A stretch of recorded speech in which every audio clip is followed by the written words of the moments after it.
السلام عليكم ورحمة الله. غدوة إن شاء الله مباراة تونس وفلسطين، وردة الفعل ستكون مالوريزمون باش تكون ضد المنتخب الشقيق الحبيب فلسطين. طبعا مادام فشلنا في المباراة الأولى وفشلنا سامي طرابلسي في المباراة الأولى، أكيد باش تصير تغييرات كبيرة على مستوى الرسم التكتيكي وخاصة التشكيلة. هذه المنتظر يعني. بون الصباح سمعت في موزايك التشكيلة اللي باش يعامل عليها السامي طرابلسي، وكذلك تغيير الخطة اللي باش تكون تغيير جذري كذلك. يعني تو نحكيهم بعد على تغيير الخطة، علاش بدا بالخطة ذيك ضد سوريا وعلاش هو تو باش يغير ضد المنتخب الفلسطيني. هات نسمعوا التشكيلة المنتظرة ومن بعد نرجعوا نحكيو فيما يخص المباراة هذه غدوة إن شاء الله ضد منتخب الفلسطين. فقط نشير كونه يكون برشا معتز النفاتي يعاود يبدا على اليمين مره اخرى. علي معلول باش يكون موجود زاد على الجهه اليسرى. خط الدفاع باش يكون فيه مريح مع امكانيه الجلاطي او الصحراوي. وسط الميدان زي ما زوج اللاعبين باش يكونوا موجودين، اسماعيل الغربي بالطبيعه وفرجاني سيسي في انتظار اللاعب الثالث. والمشكل الكبير هو في خط الهجوم خاصه على مستوى الاجنحه، شكون يسار شكون يمين. واضح احمد، يعطيك الصحه، شكرا لك. به هاكم سمعتوا التشكيلة. ساعة أول حاجة هذا مراسل موزايك فيهم غادي في قطر، معناه السيد عايش معاهم ويعرف كل شيء وداخل، يعني يعرف الكواليس. أكيد اللونتوراج الكل يعرف يعني الكواليس. وتعرف أنت السيد هذاك عطاه تشكيلة، عطاه اشترى تشكيلة، يعني اشترى تشكيلة ووقفها في الحكاية في وين الغربي وفرجاني ساسي، والباقي الكل فلو، يعني ما فما حتى واحد يعرف شو باش يصير قدام.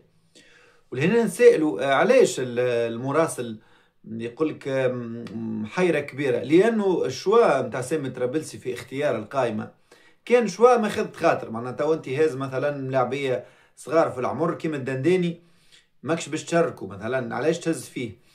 دونك الشوا ليميتي، وحتى كي غاب ولا كي تضرب السليتي نورمالمون يجيبوا في بلاصتو واحد على الشيرة اليمين يعني. وهو قال سامي طرابلسي اللي عندنا شوا في الشيرة هذيك، وتتذكروا مليح التصريح كي سألوه على سيف الجزيري، قال لك عندنا شوا نجموا نرجلوا امورنا في الشيرة هذيك. دونك هذيك معناها زدت سيف الجزيري كمهاجم وكرأس حربة.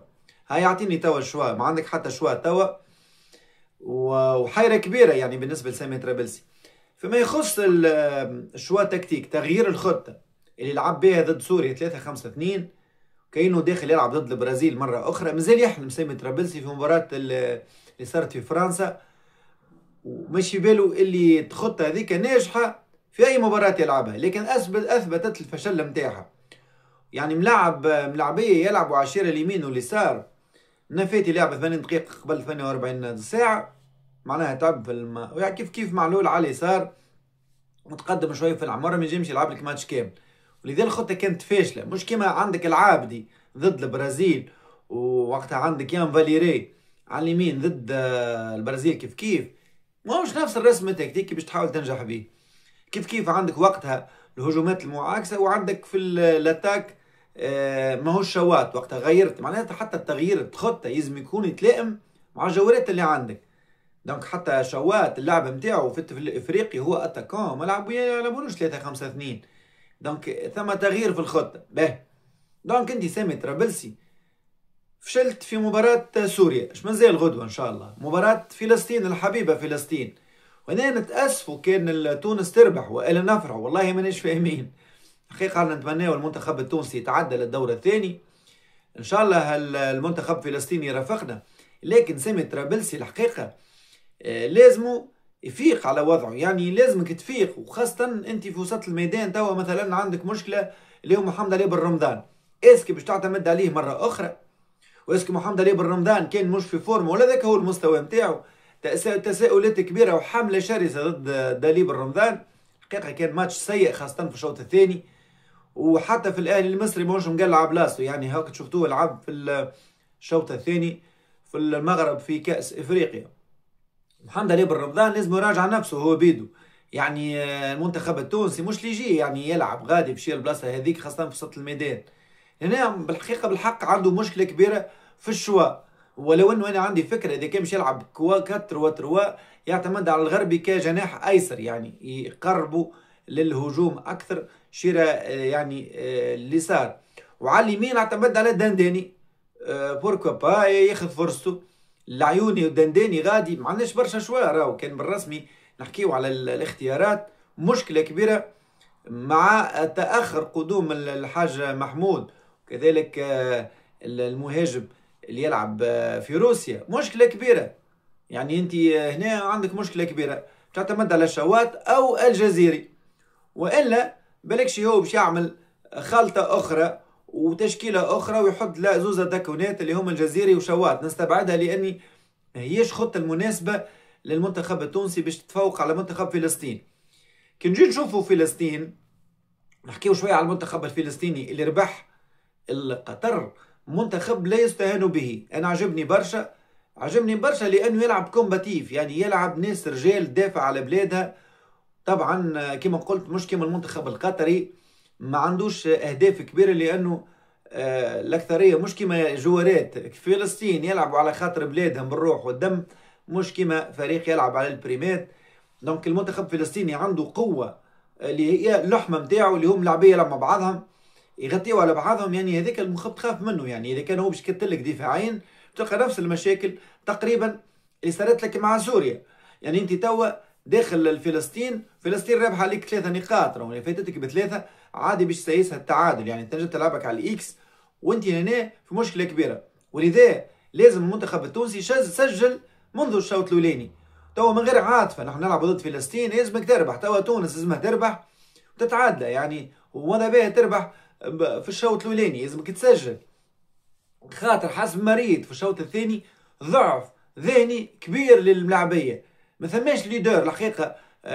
كان عندنا حنا بعل وعلي العابدي يعني ومعاهم السخيري، هذوما يعني يهديهم اللعب وفي نفس الوقت يقويهم الريتم، لانه هذوما من اللاعبيه مهمين في المنتخب التونسي. كي تقول لي السخيري في وسط الميدان هو يهدأ اللعب، كي تقول لي حنا بعل يعطيك هك الجرينتا، يعطيك القرحه، ديما يشجع الجمهور، ديما يمشي يشجع زملائه بالرغم صغير السن اللي هو قائد.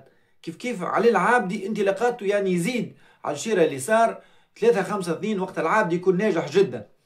ولذا سامي طرابلسي راهو ظهورك في كأس العرب يخلي العباد تخزر اللي المنتخب الاولاني يلعب، وذي الكارثه اللي ما حبيتوش تفهموها في تونس. نورمالمون معناها تبعثوا منتخب اخر، مادامك مشيت توا تمثل تونس لازمك تربح المنتخب الفلسطيني ولازمك تتعدى للدور القادم. هذه اقل القليل. واذا كان انت فشلت فما ان شاء الله المنتخب يمشي لكاس افريقيا زاد في ظروف طيبه، ان شاء الله نوصلوا على الاقل للفينال. في المنتخب الجزائري اليوم يلعب، المنتخب المغربي شفتوه ما ربحها 3-1 بالرغم من المنتخب الثاني. يعني المنتخبات السعوديه حذاري، منتخب قوي، يعني مش سهل الدوره هذه. راه هاك شفت عاد داخله سوريا اعطتك 1-0 وروح. معناها لازمك تفيق اللي المنتخب التونسي راهو في ظروف صعيبه، لازم تشكيله تكون قويه، لازم الاولاد يدخلوا من الاول يربحوا الماتش من الاول. انا نقول الشوط الاولاني راهو اهم حاجه، لازمك تحط كره في الشبكه. لا تقول لي بوسيسيون، شفت تحط الكره 90% بوسيسيون، عندك الكره في ساقيك ماشي جاي لكن ماكش افيكاس. كي تجي تشوف ما خلقتش فرص اللي واضحه تلعب بالكدا. اكل 20 متر الاخرانيه و30 متر الاخرانيه مهمه برشا في كره القدم. الديزويت هذاك كيفاش توصلوا الكره حيه، هذيك هي اهم حاجه في كره القدم. يعني تلعب كيما تحب، دورت الكره يمين ويسار والمنتخب السوري يخلي فيك تلعب كيما تحب. رتبك تعودها مع فلسطين بابا، حتى فلسطين بتلعب لك نفس. راهو فلسطين مدرب فلسطين سهل برشا، يمشي يشوف سوريا كيفاش لعبت لك، لانك انت فشلت مع سوريا، فشلت. دونك انت باش يلعب لك بريسك نفس الخط. ولذا هاكم من توا في بالك اعرف اش تعمل. معناها في الوسط غادي في الشيره هذيك الوسط والهجوم، الربط بين الوسط والهجوم لازم تكون ذكي في التعامل وبدل. يعني مش ديما نفس الخطه ونفس الوحدين، معناها حفظوك الناس الكل. وانت اذا كان ما بدلتش وما عرفتش تتعامل مع ماتش هذا فانت مدرب طبعا ما يستاهلش تكون على راس المنتخب التونسي تو سامبلومون. هذا مش تنبير، لكن ان شاء الله نحن نحكيو على تونس. راه الناس لهنا في تونس يعني مجروحه، الناس متألمه وعند الحق. الناس راهو تقول لي انت كأس العربيه، راهو اذا كان زفر الحكم وثم ضربوا ورينا الجمهور هذاك الكل الخرافي، ما تحكي لي حتى موضوع حتى ماتش تاع بيس راهو الناس باش تشجع تونس، وراي الناس تحب تربح، يعني ما تقوليش خساره توجع، توجع على الاخر. يعني باش تقعد معناها هذه باش تقعدوا نذكروها برشا خساره سوريا. داكور، دونك حسيلو ان شاء الله نتمناو توفيق للمنتخب التونسي. اشترك في القناه اذا كان اول مره تفرج فيها. شكرا من القلب على المتابعه. تحيا رياضه، تحيا تونس، سلام.